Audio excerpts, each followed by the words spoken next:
adventurers, it is time again for the Elder Scrolls Lorecast. I'm your host, Tom, or Robots, and I'm here, as usual, with my wonderful co-hosts, the Lotus of Doom. Lotus, it's ESO time again, my friend. It is. It is time for some scary stuff, some scary things. That's what the music implied. But at the same time, I wouldn't really consider Kynareth to be the most frightening of the things. No. Kynareth is not particularly scary. Kynareth is nice and friendly and stuff. But I've been playing on PC because PC gets it first. I've been playing. You sure do. Continue beta testing for me. I've been beta testing the new content. And the whole time I'm probably 2 hours into the newest stuff. Yep. I'm just kind of taking my time looking around at things, checking out the city. Like Leyawiin looks really good. Noticing little details about stuff. Like there's some board game that everybody has in their house. I don't know what that is, but I want to know. I want to know what that is. I'm just, paying attention to all the little notes, all the little details. And the whole time I'm playing, I'm thinking back to that time that we had Rich on the show, remember? And I was like an idiot. I was like, Rich, we should get more Dark Brotherhood stuff. And Dark Brotherhood stuff shows up. Spoilers, yep. But I mean, it showed up a little bit in the the preview stuff, right? But spoilers: the Dark Brotherhood still exists. The Dark Brotherhood still exists, and they kill people, and that's a thing.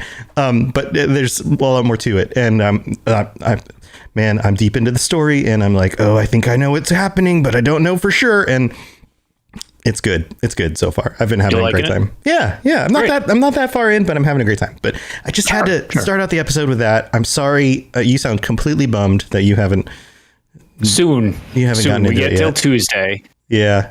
It'll be soon. But don't worry. Yep. It'll be awesome. But we are diving into the next of our wonderful divines, the wonderful Kynareth, who, I had fun researching this one. Kynareth shows up under a lot of different names, and the name itself is not overtly feminine, which I think is interesting. Although she tends to go by, the guise of a goddess, which is cool. But let's just dive into it. So, like usual, I pulled a lot of the notes from the UESP as the main source, but of course, I have looked at some other things as well. But they do a good job wrapping this stuff up for us to discuss. And it says here that Kynareth is the goddess of the heavens, the winds, the elements, and the unseen spirits of the air. She is a member of the 8/9 divines, depending on when you live, and patron of sailors and travelers. Kynareth is often invoked for auspicious stars at birth and for good fortune in daily life. In some legends, she is the first to agree to Lorkhan's divine plan to create the mortal plane and provides the space in the void for its creation. She has kind of this interesting connection with Lorkhan, which, of course, is notable, but we'll go into that a little bit more as we go on. Furthermore, she is associated with rain, and I like this, a phenomenon that is said not to have occurred before the removal of Lorkhan's divine spark.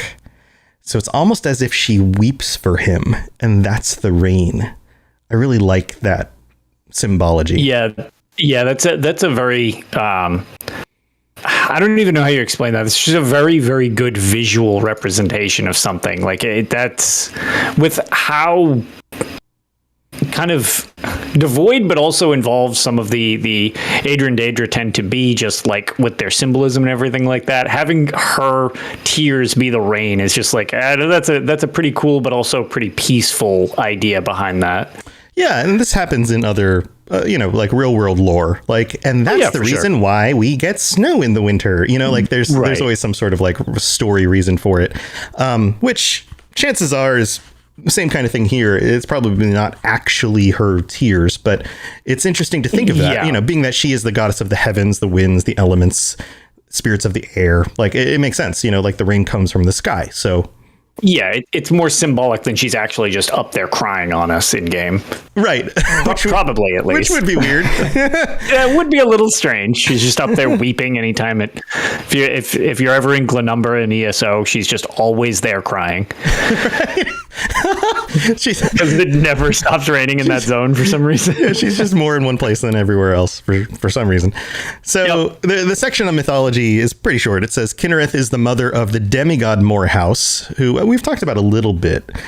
She is also suspected to have communicated with Saint Alessia through visions of Pelinal's imminent arrival, Pelinal Whitestrake. So this goes back to the Alessian revolt. And so way back to the Manish races fighting against the Aelids and finding their freedom and creating an empire in the long run. And then this is interesting. The throat of the world is described as being Kynareth's sacred mountain by the Greybeards. And again, that makes sense. You have a goddess of the sky and the heavens. So the throat of the world being the tallest mountain in the world would be something that reaches up into her domain.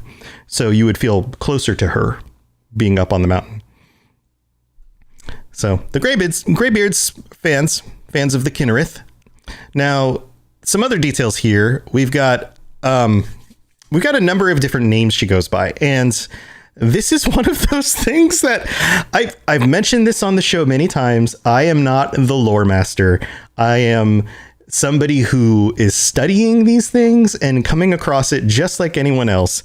And why did I not put this together before? According to the followers of the divines, the sky goddess Kyn, worshipped by the Nords, Kynareth, they're the same. What is wrong with me?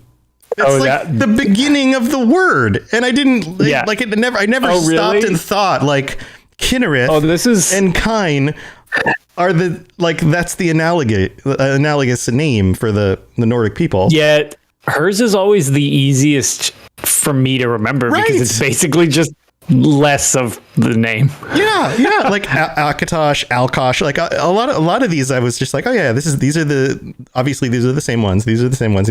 But for some reason I just never thought about Kynareth as being like, oh, that's Kyn. So yeah. Well, there you go, everybody. I'm a genius. So worshipped by the Nords as the strongest of the sky spirits. I like this point. Strongest of the sky spirits. There are more than one, but she's the primary one, which is interesting.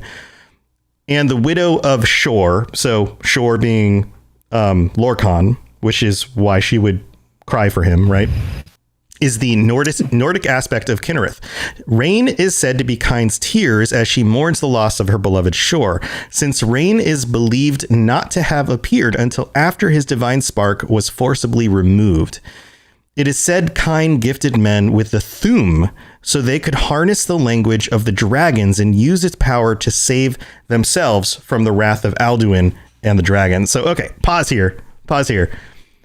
Kyn, Kynareth, and Lorkhan married together, right? She was the first to be convinced to build the mortal plane, to like devote her own power and being into the creation of a world among these divines.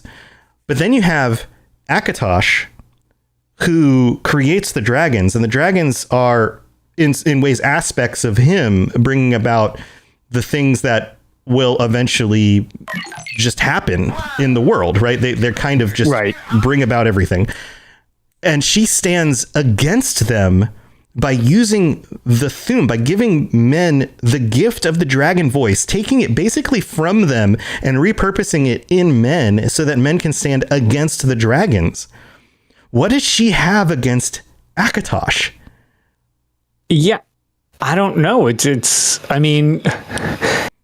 strange because there's just I don't know. There's a peculiar amount of things that you can, I guess, depending upon how deep you want to look into it, it seems like they would have a bit more of a synergistic relationship than they seem to. Mm-hmm. Because when you think of it, I mean, dragons are known for also being aerial. I mean, this is like a physical version of what I'm talking about. Yeah. It's like they fly, birds fly, blah, blah, blah. And it's like, you associate a lot of that with wind and, the sky. And it's like, that's kind of heroic. And it's like, nope, they don't work together. It's not like a thing of harmony. It's they almost have like they're pushing against each other as opposed to working together, which is interesting. I guess birds push against air to go up. So we could really stretch that in all different directions, but that's not kind of the point. It's weird.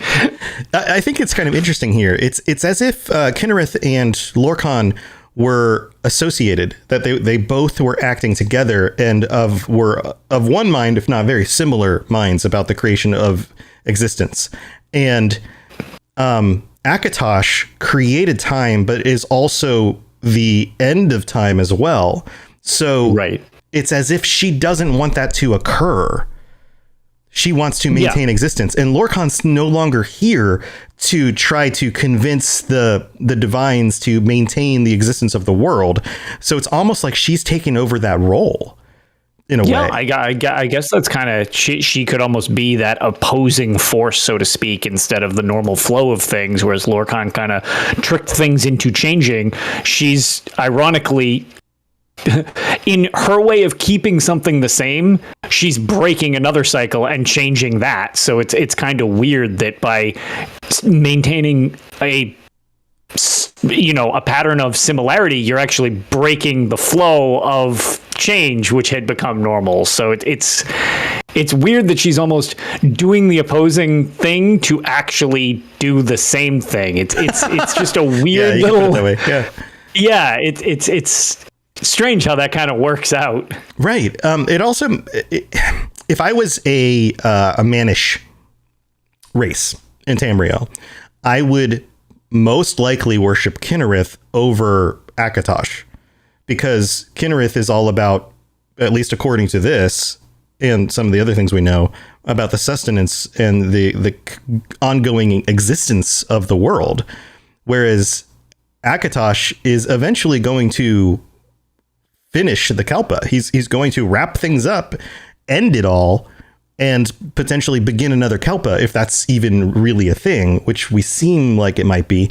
But there's a lot here to unpack. It seems like the kind of thing that, I don't know, everybody should be worshiping her if you want existence to continue. If you plan on sticking around and don't, I mean, I guess if you don't adhere to the it's seemingly Thalmor style of things, where it's like, no, we all need to become just amorphous puffs of magic energy where we get to be divine, like the old times, which sounds really boring, but like sans that, and you actually want to be in the current Kalpa / world that people are living in, you'd think you'd actually lean more into praying to Kynareth, because she'd prevent, theoretically, the end of this cycle, Kalpa, however you want to break time up. It's like she's theoretically extending that if things go her way. Yeah. She has some other roles too in some other cultures, and we're definitely going to get to that as well. But this is just, I would love to hear people's thoughts on this, because there are a lot of these aspects about, especially the Aedra, that we don't really ever get to suss out. Because you and I have talked about this before. In the games, we interact with the Daedric princes way more than we ever interact directly with the Aedric powers. So it's also interesting to me that in the temples for the divines, you have all of these different gods, even though they may be opposed to each other in certain aspects. I guess that would be similar to worshiping like the pantheon of Greek gods, because the Greek gods don't always agree. They're often sabotaging each other's attempts at things. And you can worship one or all of them if you wanted to, but they don't live harmoniously. Sure. And there's also, in that same vein, gods, when they're referred to, or deities, they have their limitations. It's not just this omnipotent being that has no limitations. Each of these divines and or Daedric princes, they have limitations. They can't just do whatever they want all the time. They're super powerful, but it's not just like, yep, just gonna do whatever I want whenever I want to. It's like within your realm of power you can do that, but beyond that, it's like other gods can work together to prevent things, and they're all fallible in a way. Yeah. So anyway, I find this stuff particularly interesting.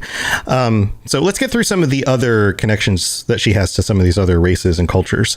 The Khajiit Kynareth, before we do that, Kynareth has a temple in the city of Whiterun, which many of us have visited.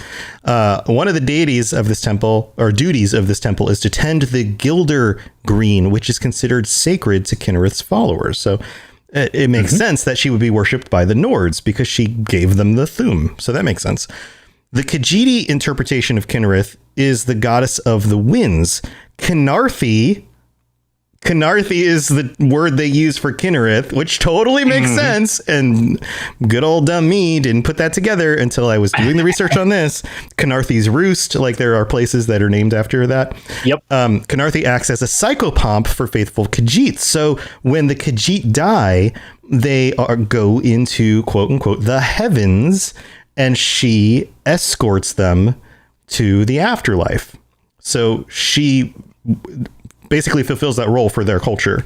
And that role is actually fulfilled by different deities in different cultures, theoretically. Right. But for them, it's Kynareth or Kynarthi, which is cool. Yep. Kynareth is often associated with Zenithar, and there's a connection here. So she not only has a connection with Lorkhan, but she also has a connection with Zenithar. Craftsmen use natural materials to create, and so one cannot revere Zenithar without acknowledging the power of Kynareth. Zenithar is like the craftsman deity, which is pretty easy to remember. Canna feathers can be offered to Kynareth at her shrines. This is a bird that looks it's got green and yellowy colored feathers. In return, the one making the offering will temporarily transform into a canna, which is a bird. The island of Bettany is considered holy land of Kynareth.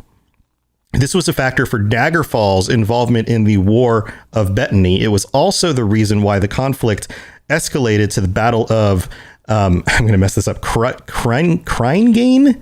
Is that the way you pronounce that? Beautiful. Field. I got nothing. Cryingane Field, which ended the war. Kynareth is the patron deity of Alcair, Daggerfall, and the Hrothgarian Mountains. So those are her other roles among those cultures. Now, with the Red Guard, of course, the Red Guard culture is descended from the... I lost the words.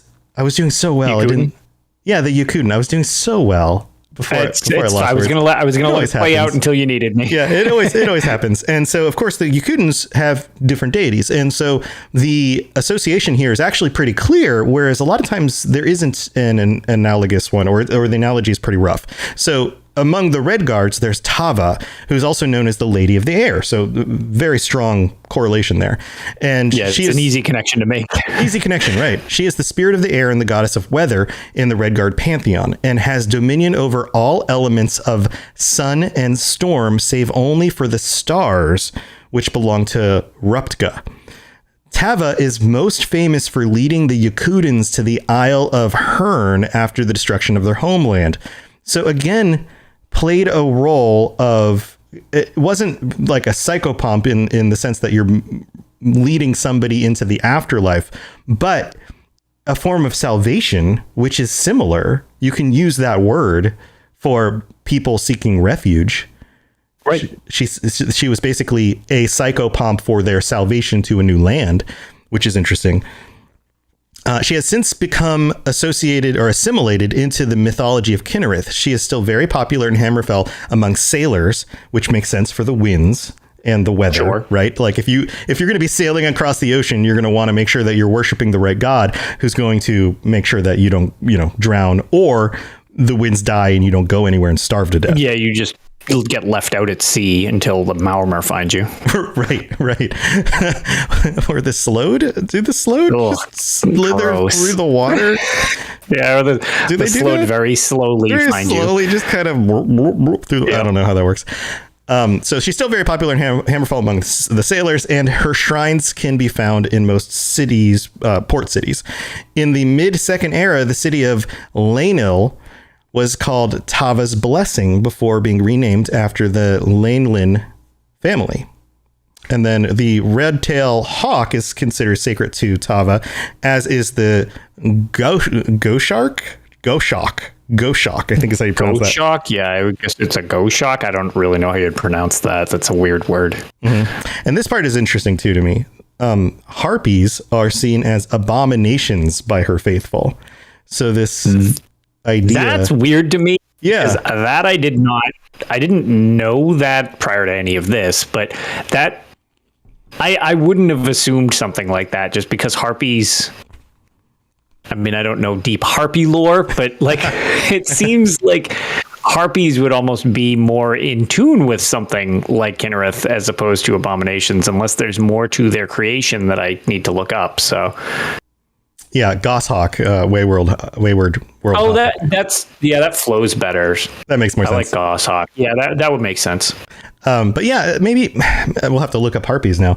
We always end up with some sort of question that we need to dig more into by the time we're actually doing the episode. That's the thing about these is when you're learning all this lore, you end up rabbit holing down all these other paths where it's like, well, why this or why this? And you end up 5 hours later, it's just open windows all over your computer. And it's like, what have I done? I don't know what's happened. Yeah, at some point you can't just keep doing that because then you can't actually record an episode. You'll just be stuck in Windows.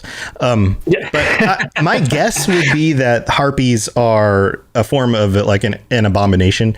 Like they are a mix between a mannish or elvish person. Yeah, there's got to be more to their creation or existence that's not natural. So like, okay, well, you're not like a bird. You're this weird half bird thing. Right. It's like they were cursed into this like, I don't know, abominable form that never should have existed or something like that. Right. And so therefore it goes against Kynareth's, use of the sky or something like that. But anyway, that's the basis for her connections to the different cultures and things. And we're going to do the mid break, but we're going to be back to talk about some of the items and artifacts that are connected to her specifically. So stay tuned for that. The skies are marked with numberless sparks, each a fire, and every one a sign. Patrons, you guys are freaking amazing. I'm pulling it up right now. There are 48 of you who help support this show. That is insane. This is amazing, guys. And thank you especially to Noodle Al Dente, our tier 5 patron currently, who supports us and has been supporting us for a while now. Thank you so much, Noodle. And you know what? We've got some new members that I need to say thank you to that have signed up in the last month. I'm pulling them up right now. So here, let's say thanks to Birch Games, Adam S., and Daniel M. These are our new members in May. So thank you for signing on to support the show. You guys are amazing. All of you guys are amazing. Thank you for being here. And if you are interested in getting ad-free versions of the show or, the episode a day early or joining us on a future episode to chat, any of that kind of stuff, then check out patreon.com/Elder Scrolls Lorecast in order to see all the different tiers. And I got some questions about this recently. Somebody was like, I've thought about signing up on the Patreon, but I didn't know how easy it was to set up payment and stuff. Like, does it take credit card and that kind of thing? And yeah, it takes credit card. You can use PayPal. You can basically set it up however you want. You can sign up for 1 month. If you just want to do 1 month and just join us on an episode, let's say you want to be tier 4 to join us for 1 month and help support the show for just a little while, and then you can cancel it, at any point during that month, so it doesn't, renew the next month or whatever. And that's basically how it goes. Sea Chaser, you should still be tier 5. Let me look. I didn't see you come up as tier 5. Current tier is nope, I don't see you in here. A new month started, so double check that the billing has gone through. That's probably what you need to do, and then it'll confirm it. So just double check it. But thank you. I'd love to have you join us again next month. All right, so thanks everyone for your support. Let's move on with the rest of the show. Yes, you're entirely brilliant. Conquering madness and all that. Blah, blah, blah, blah, blah. Lotus, I know you're a big fan of all the different fun items and things that you can get in the games, especially when you're trying to kit out your character for dungeons and stuff. Does anything come to mind when you think of Kynareth specifically? Well, so it's kind of funny. Yes, but not for the reason that I guess you would There's normally usually think. something. There's usually something. Like, usually, I know you well enough at this point, and you're like, this is what I always think about when I think about this divine or whatever. It is, and it's the Lord's Mail, which is one of her artifacts. And unfortunately, the reason I specifically think / remember this artifact is because I always get it in games after it is basically useless, which is not a selling point, unfortunately, to Kynareth. But very specifically, the most recent example I can give of it is it's a legendary artifact that you can get in Elder Scrolls Blades, the phone game. Mm-hmm. And I had literally just finished crafting myself enchanted dragonbone armor. So I was dressed to the nines, good to go. I opened my treasure chest that I get, and I pull a Lord's Mail. I was like, oh, no way, this is awesome. And I equip it, and it just butchers all my stats, because it's just like, this is way worse than what you just built. And it's like, oh my God, every time with the Lord's Mail. So I don't know what the deal is. I always get the Lord's Mail directly after I don't need the Lord's Mail. That's a bummer. Yeah, which is too bad, because it's kind of a neat artifact. Like, it should make me happy and not sad, but that's never how it works out. Yeah, it looks really cool too. It's like it does look very cool. It's like a black cuirass, and it's got like these little shoulders that kind of come out from the sides, and it has these like pleated the parts that go like over your hips, like the top of your lower, like underneath your belt. Like this pleated, almost like what you would see in something like samurai armor. Yeah, like the little pleating that comes down, but it's all like black and like a dark red, like a burgundy color. Like those. Yeah, it's very very well. It's darker than the Ebon Heart Pact colors, but actually, ironically, it's kind of very similar to the Robots Radio colors. I like those colors. I like reds and blacks. I think I use those a lot in things. When I dress up my characters, I often usually my sneaky Khajiit, I will dress in like a very dark like crimson or black with like crimson highlights, and when I color out the outfits and things. So. Yeah, I think that looks really cool, especially when you're being like a sneaky assassin. Like those are the colors that, and then if you get blood on your outfit, you can't tell. Yeah, it's part of the motif, right? Yeah, it just adds to the decoration. That's so dark. So the Lord's Mail is also called the Armor of Morehouse or the Gift of Kynareth, which would make sense. And it's an artifact given to mortals by Kynareth, one of the 8 divines. It is an ancient plated mithril or ebony cuirass of unsurpassed quality, considered to be heavy armor. It grants unsurpassed quality, except for when you're Lotus of Doom and you've just crafted dragon and you armor. Build something better and get real sad when you finally get it. Yep. It grants the wearer the power to absorb or regenerate health, resist the effects of spells, and resist or even cure poison. It is said that whenever Kynareth deems the wearer unworthy, the Lord's Mail will be taken away and hidden for the next chosen one. The mail was originally owned during the Merithic era by the Bull Morehouse, a demigod and early cultural hero of the Syro-Nordics, who was closely associated with Kynareth and the Lord. Wait, hold on. Why didn't I notice this before? What does this mean? The Lord. I don't know. I've never actually seen that. The Lord's constellation. The constellation. I was going to say, they mean the Lord constellation, correct? I was like, Jesus? Because it's capitalized. I was like, associated with Jesus? Okay, yeah, so the Lord constellation. The Lord constellation. Yeah, that is what it is. Because I was clicking on that, I was like, why is this capitalized? But yeah, it is the constellation. Yeah, I didn't stop and think about that before. The cuirass was rumored to have later been taken from Morehouse by Kynareth herself due to his arrogance. The cuirass is sacred to the Imperial Legion and the Imperial Cult and is accepted as uniform in the Legion, which is kind of cool. Like, you put that on and they're like, oh, you're one of us. Right. You're good enough. Good enough. Indeed, the armor has been known to bear the Red Dragon sigil of the Third Empire on its breastplate. So she decorates it out like it's the Legion, which makes sense because she helped with the Alessian Rebellion, which started the Manish empires. Like, the more you dig into this stuff, the more she is very much for the Manish races and the sustaining of existence and not moving the elves into divinehood, not ending the Kelpa. Really kind of support the current concept of eras that exist, the Manish eras. Yeah. She's a fan of us manly men in tights. It's a great movie. That's a great movie. All right, so there's two other artifacts here. We've got the boots of the Crusader, which have very pointy toes. They certainly do. The boots of the Crusader, also known as the boots of Kynareth, were created by Kynareth. The wearer will not be attacked by creatures of the forest. Sir Junkin of the original Knights died while searching for the boots. The pilgrim visited the Shrine of Kynareth and was told the location of the Grove of Trials by the High Priestess, later to become Sir Avida Vesnia. Kynareth tested the pilgrim by sending the Forest Guardian, a giant bear, to attack them. When the pilgrim didn't fight back, having reverence for nature, Kynareth allowed them entrance to the grotto where the boots were hidden. The boots were needed to retrieve the mace of the Crusader. With them, the wearer's faith is strengthened, and they can cross the void of doubt.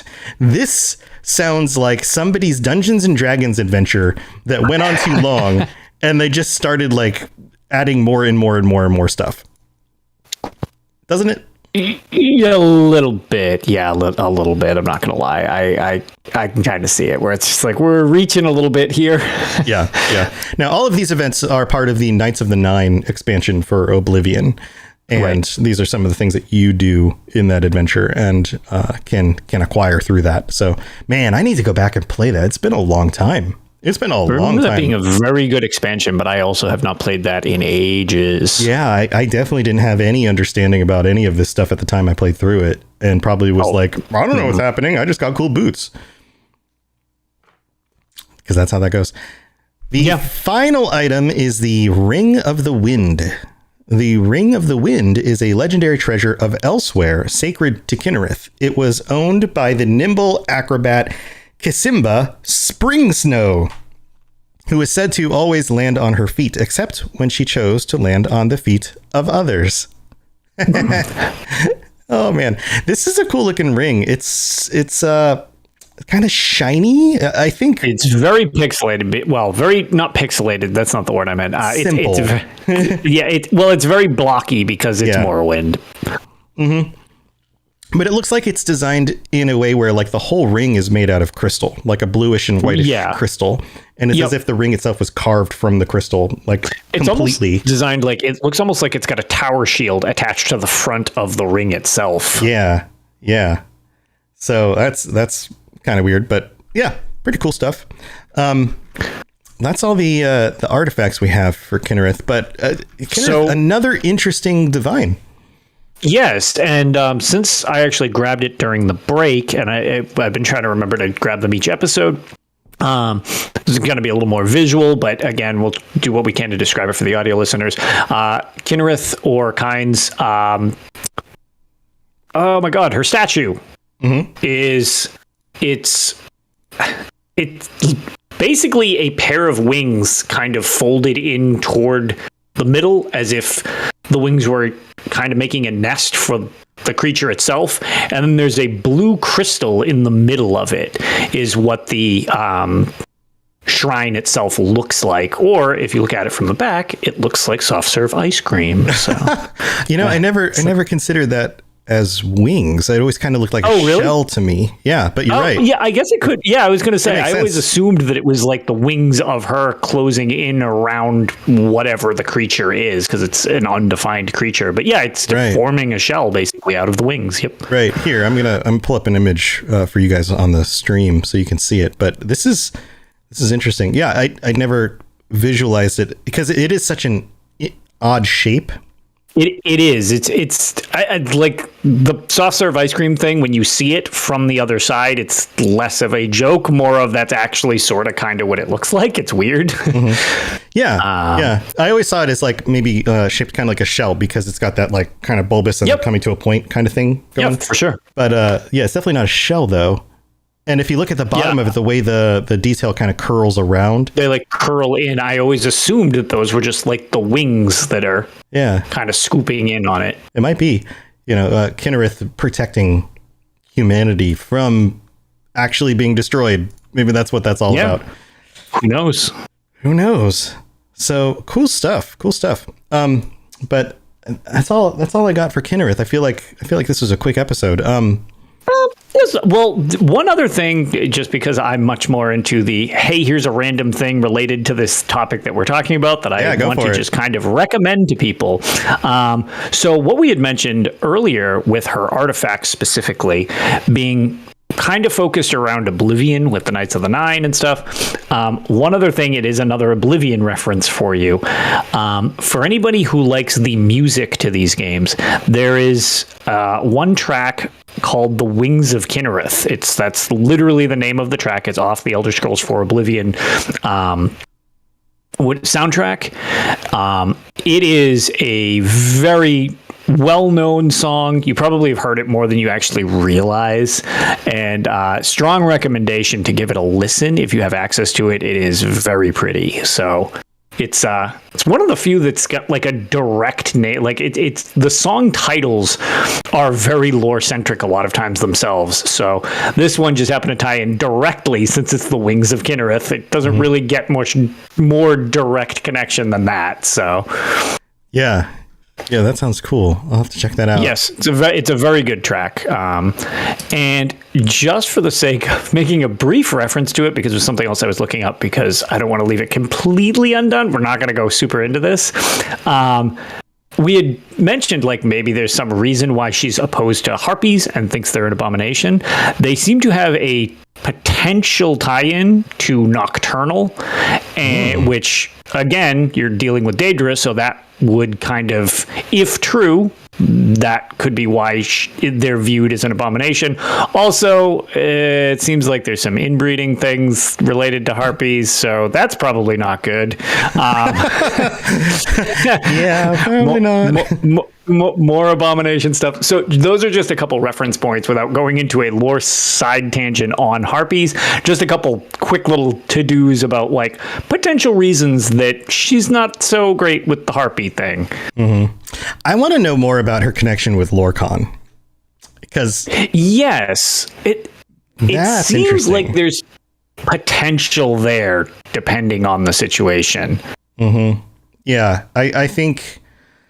I mean, you have the heart of Lorkhan and the finding of it and the disappearance of the Dwemer and the power that's inherent in it and all of these things. And you have the connection to the creation of the world, led by Lorkhan. And then you have the towers breaking. This is one of those things that I want to know where the series is going, because it seems like everything's moving in this direction of trying the tension between trying to end the Kelpa and trying to maintain it and keep it going. Right. And that is becoming more and more fragile as things move forward. So the coming of Molag Bal in Oblivion was in some ways an attempt at that.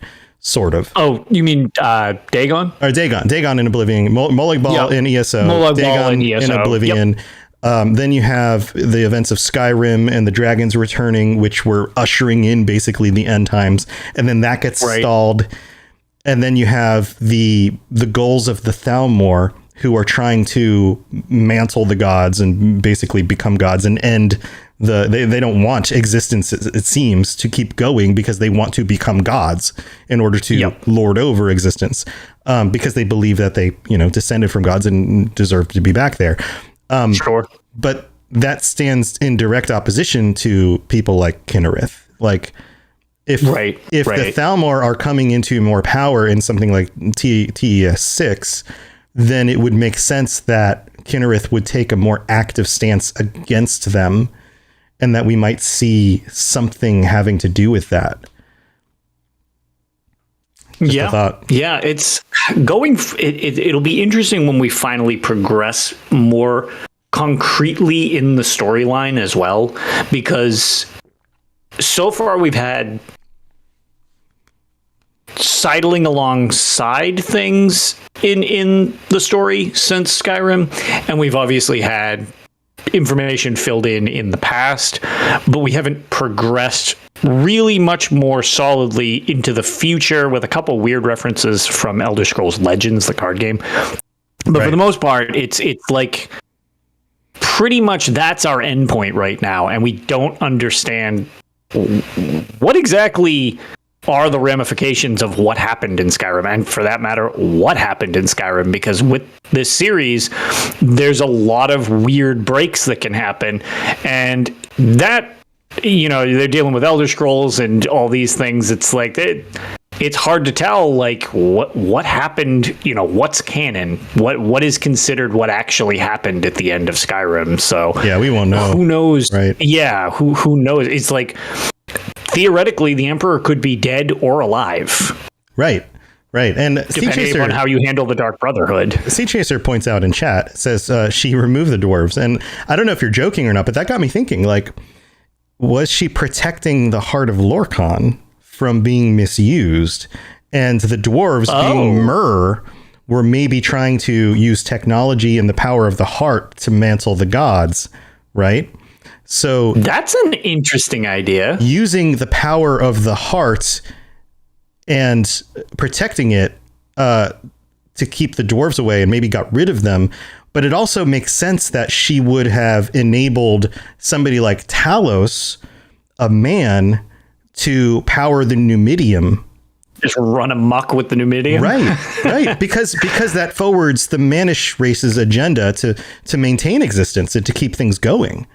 And he says, not a joke. You might be onto something, Sea Chaser. That could very well be a thing. That definitely seems like it could have potential. That's kind of an interesting theory that I had never really heard or thought of. Right. So what if we, instead of getting Dwemer mantling into godhood, we ended up with Talos mantling into godhood through the, I don't know, Kynareth's, you know, sticking her hand in there and doing something about it. But then again, Sea Chaser, you don't believe that any of the divines actually exist. So well, yeah, oh my God, this is a paradox in and of itself. It's a paradox for you, Sea Chaser. You just denied them and tried to just prove their existence beyond what they normally do, which is just kind of futz around and not do much. And it's like, oh my God, maybe they were way more influential. Well, at least Kyn was way more influential than we even realized. Who knows? and well, get this. Then you have the connection with the Throat of the World and the Greybeards and the Thu'um. Oh yeah. Right. So I like this. I don't know. This seems like a pretty creative. I like this speculator. This one seems kind of neat. It's different from what I've heard, so that's why I like this. Yeah, Wayward says the Kynareth versus the Kelpic cycle thing sheds an interesting new light on Tava's role as sort of a patron of the forebears, given that the traditional, i.e. crown, Yakutan religion is like the only human one that holds that the cycle is a good thing. Oh, yeah. There's a lot to chew on. This is what's fun about doing these episodes, is that I always end up with a little bit slightly different perspective on something than I'd considered before. Yeah. Yeah, some fascinating new takes on stuff that I certainly had not considered from what I had known of Kynareth, Kyn, any one of the names you'd like to use. Kynareth, Kyn, Kynarthi, Tava. Yeah. Kynareth, Kyn, Kynarthi. We should just push them all together. They're just big one big, like a big German word. Run-on name. Yeah. Well, guys, thank you so much for tuning in. We put all our heads together, and maybe we'll come up with something that really makes a lot of sense. But please feel free to jump into the Discord and drop some thoughts on this stuff. I would love to hear more about what you guys think about this, and if you think that this has some legs, or maybe we'll get a little bit more of info around this in the future with GDS6. Or if you have a counter to it where it's like, well, I don't think this because of this. Like, throw them out there. These are I like hearing different theories if you got them. Yeah. I'd love to hear everybody's thoughts on this stuff. It's really cool. And Zuni in chat says, is there a cutoff date you have to upgrade to tier 4 or higher to be part of the patron show for that month? As long as you do it before the show. That's the end date. You got to make sure that you sign up before we do the show. This show the patron episode is always the last Thursday of the month. So as long as you do it before that date, and make sure that you connect to the Discords, because that's where you connect your Patreon to the Discord. You'll get your role, which allows you into the patron only channels, and then you can be part of the chat as well. So yeah, we'd love to have you, Zuni. That would be awesome. That'd be awesome. So I try to make it as flexible as possible for everybody. I want to, I understand sometimes things get a little bit different with people's schedules, and when they have money to spend on things and all that stuff. So as long as you get in there right before it, you're good. All right. Well, guys, thank you for tuning in. Lotus, what else do you have going on? How's Tails doing? You guys, I'm sure you're going to be covering some really cool stuff pretty soon. Yeah. So actually, we're going to be recording tomorrow just because of scheduling stuff. And we'll be doing our kind of deep dive into the new chapter, and me being sad that I'm not currently playing the new chapter, but Hyperpixie Gaming at Arc have definitely been really enjoying it. Hyperpixie actually is, I wish I knew her schedule off the top of my head, but she is being officially, as part of a stream team member, she'll be on the big Bethesda stream thing that they've been doing all week long, promoting the new thing. So if you don't follow Hyperpixie Gaming or Arcaneer on Arcaneer's Quest, definitely recommend it, because I've given out a couple copies of the game, and I know they also have more copies of Blackwood to give out to people in stream. So if that's something you have interest in partaking in, stop by, say hi. They're running them off and on throughout the event. They've been given, lots of good stuff from ZeniMax to promote the new chapter, but we'll be recording the podcast tomorrow and talking about all that goodness. But yeah, otherwise, I was going to say, I don't really have anything super exciting on my end. Hopefully I can stream this weekend, but we'll see. The weather's supposed to be nice. I'll probably get burnt outside. Don't do it. We'll see how that goes. Don't do it. Stay inside. It's better inside. It's better. You get Elder Scrolls inside. You don't get that outside. That is valid. That is it's a valid counterpoint. Yes, and also less cancer. That I am a big fan of. Big selling point on that bit. The sun's good, but for very short periods of time.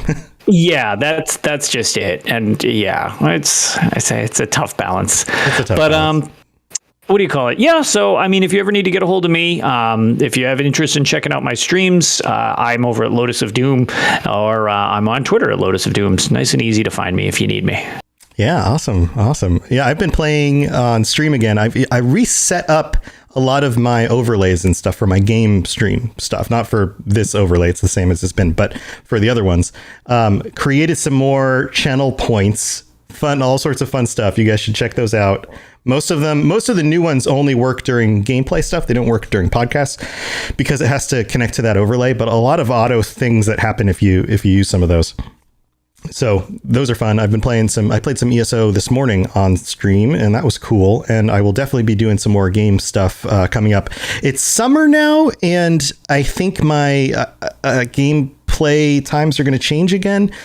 For a while there, we were doing like 3:30 in the afternoons, and Kirby Chew, my son, and I were getting on and playing games, but it's summer for him, so he doesn't have class during the day. So maybe we'll play earlier, or maybe I'll end up working and being a dad, and then I'll have to play in the evenings. I'm not sure exactly what my schedule is going to work out to, but I hope to do more online. I hope to also stream more during the day while I'm working on things. And I'm thinking about putting up some new shirts, either on the store or as rewards for patrons. And I want to know what you guys think, because for example, if we were to set up shirts on the Patreon for, let's say somebody subscribes as a tier 4, or let's do tier 3. So you sign up for $10 a month, and after being a patron for 3 months, every 3 months you get a shirt, and it just mails you a new shirt, and you get cool looking shirts with some of the topics, or maybe we have like a symbol for each of the divines with Elder Scrolls Lorecast on it, or something like that, and you can collect a series of shirts by subscribing. And if you were, say, a tier 5 subscriber, then you would get a shirt every month instead of having to wait every 3 months or something like that. Would that be the kind of thing that you guys would want? And would it be the kind of thing that would motivate you to sign up if you haven't signed up before? Do you want cool looking shirts? I think it would be neat, but I have to find out if it's something you guys you want, because it takes time to do all the design work, to set it up, and then because the cost of the shirts comes out of the money from the Patreon, it has to be something that's actually beneficial financially. Otherwise, I'll end up just losing money by paying more for shirts. Does that make sense? So please comment on the Discord and tag me and let me know what you think about that, especially if you are somebody who would consider upping your pledge or signing up because you haven't signed up before. If you want cool Elder Scrolls Lorecast shirts, please let me know. So that's something I'm playing with. And otherwise, you can check out all the other shows at robotsradio.net. The Mass Effect Lorecast has been doing amazing. Lots of people are tuning into that. That show is growing. It's almost as big as this show is in number of people who listen every month. It's like crazy. It's growing so fast. So if you're into Mass Effect, go check that out. We've got a bunch of other shows on the network, and we also have room for more Rocket Club members if you guys want to sign up on the Robots Radio Rocket Club and launch your own podcast. So all sorts of fun stuff for you guys. Check out robotsradio.net. All right, Lotus, this has been fun as usual. I look forward to watching you suffer again in some other game in the future. And I aim to please. And chat, thank you for being here. Thanks for being here, everybody. Until next time, worship Kynareth, because she's making sure that you still exist. So that's probably worth worshiping. All right, we'll talk to you guys later. See ya. Bye. Thanks for listening to the Elder Scrolls Lorecast. If you have something you'd like to contribute to the show, please reach out to us at elderscrollslorecast@gmail.com or on Twitter @ESO Lorecast. I really appreciate you listening, and I'd love to hear from you soon. You've been listening to a Robots Radio podcast. Smart shows for interesting people. Check out all the shows at robotsradio.net.